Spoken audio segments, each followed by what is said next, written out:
दोस्तों, आज विश्व की दो सबसे खतरनाक टीम भारत और साउथ अफ्रीका के बीच दक्षिण अफ्रीका के भारत दौरे का चौथा T20 इंटरनेशनल मुकाबला नवाबों के शहर लखनऊ के भारत रत्न श्री अटल बिहारी वाजपेयी इकाना क्रिकेट स्टेडियम के खूबसूरत मैदान पर खेला गया। और यह मैच सीरीज का एक महत्वपूर्ण मुकाबला था क्योंकि भारत ने पहले ही 2-1 की निर्णायक बढ़त बना ली थी। इस मैच को जीतकर भारत सीरीज पर कब्जा कर सकता था, जबकि साउथ अफ्रीका के लिए यह मुकाबला सीरीज में बने रहने के लिए करो या मरो जैसा था। इस मैच की विजेता टीम सीरीज में अगला कदम बढ़ाती युवा सितारों अभिषेक शर्मा और शुभमन गिल की विस्फोटक जोड़ी से हर किसी को उम्मीद थी कि आज ये दोनों एक बार फिर भारत को मजबूत आधार देंगे।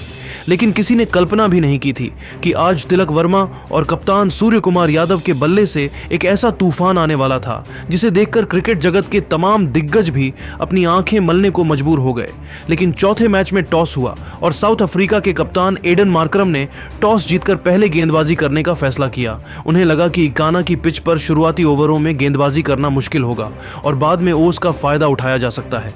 यह मुकाबला इतना रोमांचक था कि इसने दर्शकों के दिल की धड़कनें आखिरी गेंद तक रोके रखी। मैदान पर पहले बल्लेबाजी करने उतरी भारतीय टीम का तूफान आने वाला था, लेकिन शुरुआती झटकों से टीम थोड़ी मुश्किल में आई, लेकिन अंत में जो हुआ उसने सभी को हैरान कर दिया। तो ऐसे में आज हम आपको इस वीडियो में इंडिया और साउथ अफ्रीका के चौथे T20 मैच का पूरा रोमांचक हाइलाइट्स बताने वाले हैं। तो आप इस वीडियो को अंत तक जरूर देखिएगा और अगर आप भी टीम इंडिया के बहुत बड़े फैन हैं तो इस वीडियो 2030 को एक लाइक जरूर कर दीजिएगा। इस वीडियो का लाइक टारगेट 2000 लाइक्स का है। दोस्तों, आज लखनऊ के खूबसूरत मैदान पर साउथ अफ्रीका के भारत दौरे का चौथा T20 मैच शुरू हुआ और जैसे ही दोनों टीमें मैदान पर उतरी, पूरा स्टेडियम भारत भारत के नारों से गूंज उठा क्योंकि आज भारतीय टीम इतिहास रचने वाली थी और सीरीज पर कब्जा करने का मौका उसके सामने था। भारत की तरफ से ओपनिंग करने आए अभिषेक शर्मा और शुभमन गिल दोनों ही युवा और विस्फोटक ओपनर से टीम को एक तेज शुरुआत की उम्मीद थी, लेकिन साउथ अफ्रीका के तेज गेंदबाज लुंगी एनगिडी ने पहले ही ओवर में कहर बरपाया और भारतीय फैंस को पूरी तरह शांत कर दिया। एनगिडी ने अपनी गति और उछाल का फायदा उठाते हुए अभिषेक शर्मा को पहली ही गेंद पर फंसाया। यह एक शानदार लेंथ डिलीवरी थी जो हवा में स्विंग होकर तेजी से अंदर की तरफ आई और अभिषेक शर्मा उसे खेलने से पूरी तरह चूक गए। गेंद उनके पैड पर जा लगी और अंपायर ने बिना किसी हिचकिचाहट के आउट दिया। अभिषेक शर्मा 0 रन पर आउट हो गए। उन्होंने सिर्फ एक गेंद खेली। उनकी पारी में कोई चौका और छक्का शामिल नहीं था और भारत का पहला झटका 0 रन के स्कोर पर लगा। यह भारत के लिए एक निराशाजनक और स्तब्ध कर देने वाली शुरुआत थी क्योंकि अभिषेक शर्मा अपनी विस्फोटक बल्लेबाजी के लिए जाने जाते हैं। अगली ही गेंद पर नॉन स्ट्राइकर एंड से आए शुभमन गिल ने भी दबाव कम करने के लिए बड़ा शॉट खेलने की कोशिश की, लेकिन एनगिडी की तेजी और उछाल से वह चकमा खा गए और गेंद सीधा ऑफ स्टंप्स से जा टकराई। गिल 0 रन पर आउट हो गए। उन्होंने भी सिर्फ एक गेंद खेली। उनकी पारी में कोई चौका और छक्का शामिल नहीं था और भारत का स्कोर 2 विकेट के नुकसान पर 0 रन था। यह भारत के लिए एक भयावह शुरुआत थी जिसे देखकर पूरा स्टेडियम सन्न रह गया और भारतीय डगआउट में निराशा छा गई, मानो यह कोई डर। क्रीज पर आए कप्तान सूर्य कुमार यादव और तिलक वर्मा। अब इन दोनों युवा और प्रतिभाशाली बल्लेबाजों पर भारतीय पारी को संभालने की जिम्मेदारी थी जो पूरी तरह से दबाव में थे। दोनों ने शुरुआत में अत्यधिक सावधानी बरती और साउथ अफ्रीका के तेज गेंदबाजों खासकर एनरिच नॉर्किया और मार्को यानसेन का सम्मान किया, जिन्होंने अपनी गति और उछाल से बल्लेबाजों को लगातार परेशान किया और कोई ढीली गेंद नहीं फेंकी। शुरुआती 3 ओवरों में भारत का स्कोर केवल 10 रन था जो धीमी शुरुआत को दर्शाता है, जिसमें तिलक वर्मा और सूर्य कुमार यादव ने सिंगल और डबल बटोरने पर ध्यान दिया और सबसे महत्वपूर्ण विकेट बचाए रखा। तिलक वर्मा 4 रन पर और सूर्य कुमार यादव 6 रन पर नाबाद थे। दोनों ने मिलकर टीम को और झटकों से बचाया, लेकिन शुरुआती झटकों के बाद युवा तिलक वर्मा और अनुभवी कप्तान सूर्य कुमार यादव ने मिलकर भारतीय पारी को संभालने का बीड़ा उठाया और साउथ अफ्रीकी गेंदबाजों पर जवाबी हमला शुरू किया। दोनों ने तय किया कि अब और रक्षात्मक नहीं खेला जाएगा और स्कोरबोर्ड को गति देना जरूरी है।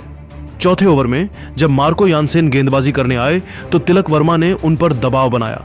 यानसेन ने अपनी गति का उपयोग करते हुए एक शॉर्ट गेंद फेंकी जिसे तिलक वर्मा ने तुरंत पहचाना और अपनी तेज आंखों और हाथों का समन्वय दिखाते हुए उस पर करारा पुल शॉट लगाया। गेंद तेजी से मिड विकेट बाउंड्री की तरफ गई और चौके के लिए सीमा रेखा पार कर गई। यह सिर्फ 4 रन नहीं थे, यह उनके आत्मविश्वास की बहाली का संकेत था और इसने दिखाया कि वह अब दबाव से बाहर निकल रहे हैं। 5वें ओवर में जब कॉर्बिन बॉश गेंदबाजी करने आए तो कप्तान सूर्य कुमार यादव ने अपने इरादे और भी स्पष्ट कर दिए। बॉश की गेंद को भांपते हुए सूर्य कुमार यादव क्रीज से आगे बढ़े और गेंद को पूरी ताकत से मिडिल किया। बल्ले और गेंद के संपर्क से एक शानदार आवाज आई और गेंद डीप मिड विकेट के ऊपर से सीधे बाउंड्री पार 6 रन के लिए चली गई। ये शॉट उनकी आक्रामक और निडर शैली को दर्शाता था। उन्होंने साउथ अफ्रीकी टीम को कड़ा संदेश दिया कि अब भारतीय पारी पटरी पर लौट चुकी है। इस छक्के ने स्टेडियम में मौजूद दर्शकों में फिर से जोश भर दिया। 6ठे ओवर में कॉर्बिन बॉश ने अपनी पिछली गलतियों से सीखते हुए वापसी की और अपनी लेंथ और गति में परिवर्तन किया, लेकिन सूर्य कुमार यादव ने अपनी अभिनव इनोवेटिव शॉट्स जारी रखे। उन्होंने एक फुल टॉस को स्कूप करने का प्रयास किया और फिर एक लेंथ बॉल पर स्विच हिट लगाने की कोशिश की, जिससे साउथ अफ्रीकी फील्डरों को अपनी जगह बदलनी पड़ी। इन शॉट्स से उन्हें सिंगल और डबल मिले, जिससे न केवल रन बने बल्कि गेंदबाजों को लगातार अपनी योजना बदलनी पड़ी। पावर प्ले के अंत तक भारत का स्कोर 2 विकेट के नुकसान पर 40 रन तक पहुंच गया था, जो 0 पर 2 विकेट गिरने के बाद एक सराहनीय प्रयास था। इस दौरान तिलक वर्मा और सूर्य कुमार यादव ने मिलकर 40 रनों की साझेदारी कर ली थी। यह साझेदारी भारतीय पारी के लिए जीवनदान थी, जिसने टीम को शुरुआती संकट से बाहर निकाला और एक सम्मानजनक स्कोर की नींव रखी। दोनों बल्लेबाजों ने अब रणगति को बढ़ाना शुरू कर दिया था और आने वाले ओवरों में बड़े प्रहारों की उम्मीद थी। बट 7वें ओवर में गेंदबाजी करने आए कॉर्बिन बॉश और तिलक वर्मा ने उन पर हमला बोल दिया। कॉर्बिन बॉश की फुल लेंथ डिलीवरी पर तिलक वर्मा ने एक चौका जड़ा और अगली ही गेंद पर एक छक्का जड़कर रन गति को बढ़ाया। तिलक वर्मा का हर शॉट आत्मविश्वास से भरा था।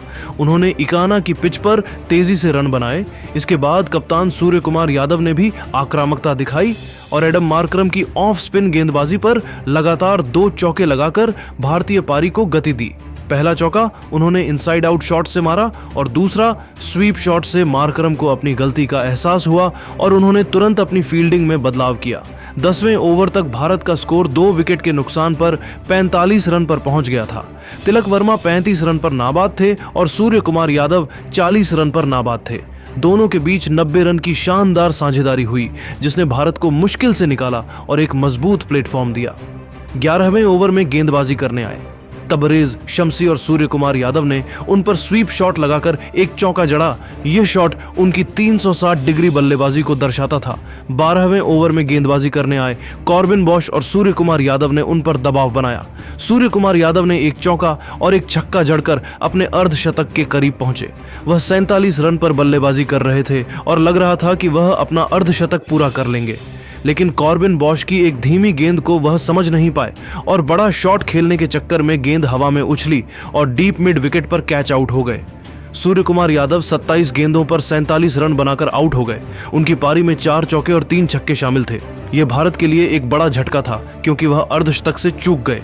क्रीज पर आए शिवम दुबे और उन्होंने आते ही अपनी आक्रामकता दिखाई। 13वें ओवर में तिलक वर्मा ने एनरिच नॉर्किया की गेंद पर एक चौका जड़कर अपना शानदार अर्धशतक पूरा किया। उन्होंने 38 गेंदों पर यह उपलब्धि हासिल की और टीम को मजबूत स्थिति में पहुंचाया।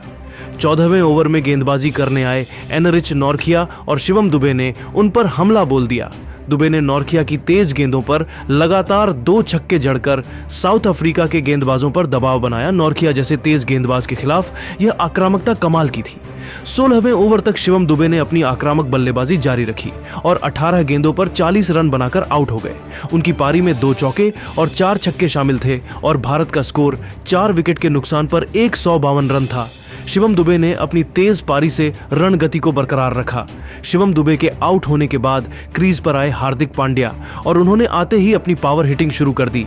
पांड्या ने मार्को यानसेन और लुंगी एनगिडी की गेंद पर ताबड़तोड़ बल्लेबाजी की और 10 गेंदों पर 24 रन बनाकर नाबाद रहे। उनकी पारी में 2 चौके और 2 छक्के शामिल थे। इस बीच तिलक वर्मा ने अपनी बेहतरीन पारी जारी रखी और अंतिम ओवरों में कुछ और बाउंड्री लगाकर 49 रन बनाकर नाबाद रहे। गेंदों पर 78 रन बनाकर नाबाद रहे। उनकी पारी में 5 चौके और 6 छक्के शामिल थे और भारत का स्कोर 20 ओवर में 4 विकेट के नुकसान पर 195 रन तक पहुंच गया। यह एक विशाल स्कोर था, जिसे देखकर भारतीय फैंस खुशी से झूम उठे। अब साउथ अफ्रीका के सामने 196 रनों का विशाल लक्ष्य था। साउथ अफ्रीका के लिए 196 रनों का लक्ष्य एक बड़ी और चुनौतीपूर्ण चुनौती थी, क्योंकि इकाना की पिच पर इतने रन बनाना आसान नहीं माना जाता है, खासकर दूसरी पारी में जब गेंद धीमी होने लगती है। अब मैदान पर उतरे साउथ अफ्रीका के ओपनर अनुभवी क्विंटन डी कॉक और रीजा हेंड्रिक्स, जिनके कंधों पर टीम को एक तेज और मजबूत शुरुआत देने की जिम्मेदारी थी। भारत की तरफ से गेंदबाजी की शुरुआत अनुभवी जसप्रीत बुमराह और युवा अर्शदीप सिंह ने की। दोनों ही तेज गेंदबाजों ने शुरुआती ओवरों में कसी हुई और अनुशासित गेंदबाजी की, जिससे बल्लेबाजों को खुलकर खेलने का मौका नहीं मिला। डी कॉक और हेंड्रिक्स ने सूझबूझ से बल्लेबाजी की और शुरुआती ओवरों में विकेट न खोने को प्राथमिकता दी, कोई जोखिम नहीं लिया और खराब गेंदों पर ही प्रहार किया।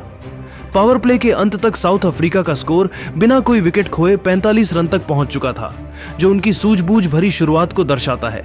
डी कॉक 22 रन पर नाबाद थे, जिनकी पारी में कुछ बेहतरीन कवर ड्राइव शामिल थे, और हेंड्रिक्स 23 रन पर नाबाद थे, जिन्होंने फ्लिक शॉट्स से रन बटोरे थे। 7वें ओवर में स्पिन का जाल बिछाने के लिए भारतीय कप्तान ने कुलदीप यादव को गेंद थमाई और उन्होंने अपनी पहली ही ओवर की चौथी गेंद पर अनुभवी क्विंटन डी कॉक को फंसाया। कुलदीप ने गेंद को थोड़ा शॉट फेंका और उसमें हल्की सी स्पिन दी, जिसे डी कॉक ने बड़ा शॉट खेलने की कोशिश में पूरी तरह मिस कर दिया। गेंद बल्ले और पैड के बीच से निकली और विकेटकीपर जितेश शर्मा ने तेजी से स्टंप आउट कर दिया। क्विंटन डी कॉक 25 गेंदों पर 28 रन बनाकर आउट हो गए। उनकी पारी में 3 चौके शामिल थे और साउथ अफ्रीका का स्कोर एक विकेट के नुकसान पर 51 रन था। यह भारत के लिए एक बड़ी सफलता थी। क्रीज पर आए कप्तान एडन मार्करम, जो अपनी टीम के संकट मोचक माने जाते हैं, और उन्होंने रीजा हेंड्रिक्स के साथ मिलकर पारी को संभाला। दोनों ने मिलकर टीम का स्कोर 11वें ओवर तक 76 रन तक पहुंचाया। लगातार सिंगल और डबल बटोरकर साझेदारी को मजबूत कर रहे थे और रन गति को नियंत्रित रखने की कोशिश कर रहे थे। लेकिन 12वें ओवर में कुलदीप यादव ने एक बार फिर अपना जादू दिखाया और मैच का रुख पूरी तरह पलट दिया। कुलदीप यादव ने रीजा हेंड्रिक्स को अपनी घातक गुगली से बोल्ड कर दिया। हेंड्रिक्स गेंद को पढ़ने में नाकाम रहे, क्योंकि गेंद ऑफ स्टंप से टर्न होकर सीधे मिडिल स्टंप पर जा लगी। रीजा हेंड्रिक्स 24 गेंदों पर 35 रन बनाकर बोल्ड हो गए। उनकी पारी में 4 चौके शामिल थे और साउथ अफ्रीका को दूसरा बड़ा झटका लगा। अगली ही गेंद पर कुलदीप यादव ने एडन मार्करम को भी फंसाया। मार्करम ने दबाव में आकर बड़ा शॉट खेलने की कोशिश की, लेकिन गेंद को हवा में उछाल दिया और डीप मिड विकेट पर कैच आउट हो गए। एडन मार्करम 10 गेंदों पर 10 रन बनाकर आउट हो गए। उनकी पारी में 1 चौका शामिल था और 12 ओवर के अंत तक साउथ अफ्रीका का स्कोर 3 विकेट के नुकसान पर 80 रन पर पहुंच गया था। कुलदीप यादव ने एक ही ओवर में 2 बड़े विकेट लेकर साउथ अफ्रीका की कमर तोड़ दी, जिससे पूरी टीम बैकफुट पर चली गई।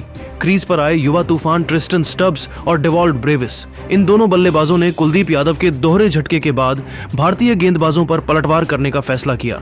13वें ओवर से ही इन दोनों युवा बल्लेबाजों ने आक्रमण की कमान संभाली और भारतीय गेंदबाजी आक्रमण को छिन्न भिन्न करना शुरू कर दिया। स्टब्स और ब्रेविस ने मिलकर तेजी से रन बनाए, खासकर मिडिल ओवर्स में स्पिनरों को निशाना बनाया और हर ओवर में कम से कम 1 चौका या छक्का जड़ने का लक्ष्य रखा। डेवॉल्ट ब्रेविस अपनी आक्रामकता के लिए विश्व क्रिकेट में जाने जाते हैं और उन्होंने अनुभवी जसप्रीत बुमराह और युवा अर्शदीप सिंह दोनों की गति का फायदा उठाते हुए बड़े बड़े शॉट्स लगाए। उनकी पावर हिटिंग 3 और रचनात्मकता ने भारतीय फील्डिंग को बिखेर दिया। दोनों ने मिलकर 19वें ओवर तक टीम का स्कोर 178 रन तक पहुंचा दिया।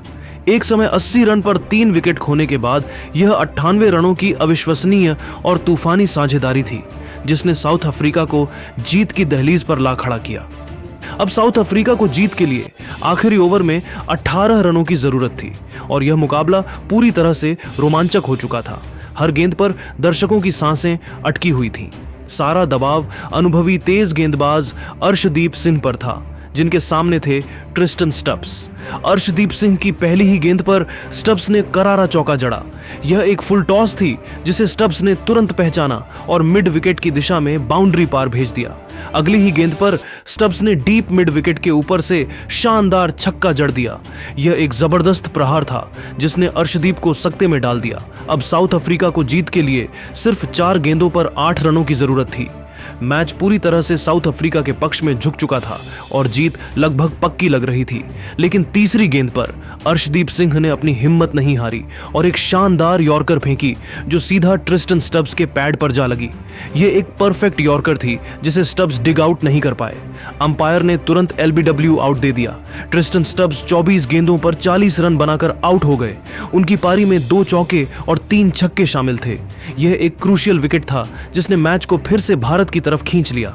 क्रीज पर आए डोनोवन फरेरा और उन्होंने अगली गेंद पर 1 रन लेकर डेवॉल्ड ब्रेविस को स्ट्राइक दी, क्योंकि वह जानते थे कि ब्रेविस ही मैच खत्म कर सकते हैं। अब साउथ अफ्रीका को जीत के लिए 2 गेंदों पर 7 रनों की जरूरत थी और डेवॉल्ड ब्रेविस स्ट्राइक पर थे। 5वीं गेंद पर ब्रेविस ने जोरदार शॉट लगाया और गेंद मिड विकेट की दिशा में चौके के लिए चली गई। यह एक शानदार शॉट था जिसने ब्रेविस को 70 रन पर पहुंचा दिया और उनकी पारी में 5 चौके और 7 छक्के शामिल थे। अब साउथ अफ्रीका को जीत के लिए आखिरी गेंद पर 3 रनों की जरूरत थी, यानी 1 चौका या छक्का मारना था। अर्शदीप सिंह ने अपनी आखिरी गेंद धीमी यॉर्कर फेंकी जिसे डेवॉल्ड ब्रेविस बिल्कुल समझ नहीं पाए और गेंद सीधा स्टंप्स को जा लगी। डेवॉल्ड ब्रेविस क्लीन बोल्ड हो गए और इसी के साथ इस रोमांचक मैच में भारत ने 2 रनों से एक अविश्वसनीय जीत हासिल की। यह अर्शदीप सिंह की बेहतरीन वापसी थी जिन्होंने दबाव में शानदार गेंदबाजी की। भारतीय फैंस की खुशी 7वें आसमान पर थी और भारत ने सीरीज 3-1 से अपने नाम कर ली।